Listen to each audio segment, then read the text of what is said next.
शुभ समय सह आपण मानक स्वागत करुछि। मु आपण मानक प्रिय दीपक कुमार। दर्शक बंधु, विगत वीडियो मानकरे आपण मानकर भल पाइबा, आपण मानकर स्नेह मते बहुत आगो को टाणी नबा पई आकर्षित करू। आपण मानकर छोट लाइक पे मनरे उत्साह को जागृत करूछि एवं आपण मानकर स्नेह भरा कमेंट मते आहुरी उत्साहित करी बहुत नुआ नुआ वीडियो प्रस्तुत प्रेरणा दूँ। तो दर्शक बंधु, आज जो विषय उपर आम आलोचना करने मोर दृढ़ विश्वास यह अत्यंत रोचक क्या लगिपे, क्या मन को आंदोलित करें, किंतु प्रकृत सत्य घटनाटी जीवन में अनुभूति है घटनाटी। तो चलते आरंभ करवा आज सुंदर विषय वस्तु को।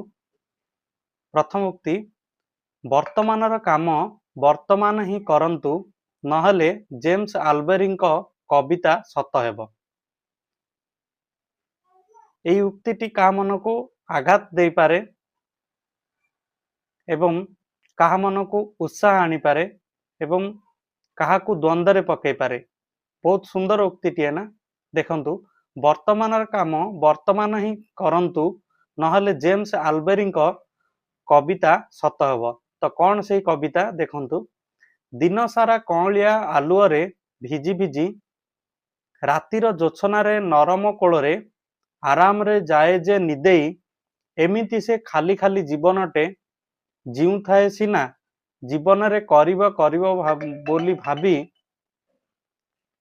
किछि हेले करि पारे नाही। बहुत महत्वपूर्ण घटनाटे। दिन सारा कौलिया आलुअरे भिजी भिजी, रातिर जोछनार नरम कोଳରେ आराम रे जे जाए जे निदेई, एमिति से खाली खाली जीवनटे जीउ थाए सिना, जीवन रे करिब करिब बोली भाबी किछि हेले करि पारे नाही। बुझिले ना यार महत्व, जे जदि आमे दिन सारा सेमती किछि काम न करी एवं रातिर सुंदर शांत समय रे आमे जदि निदरे सोई जिबा, एमती जीवन सारा आमे करिया करिया बोली भाबुथिबा किंतु किछि भी करि परिबा नाही। यह जेम्स आल्बेरी एक उत्तम मत।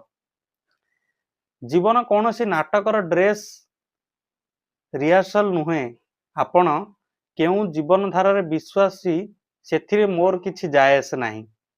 मोर कहिबा कथा हैला जे जीवन खेल रे जीता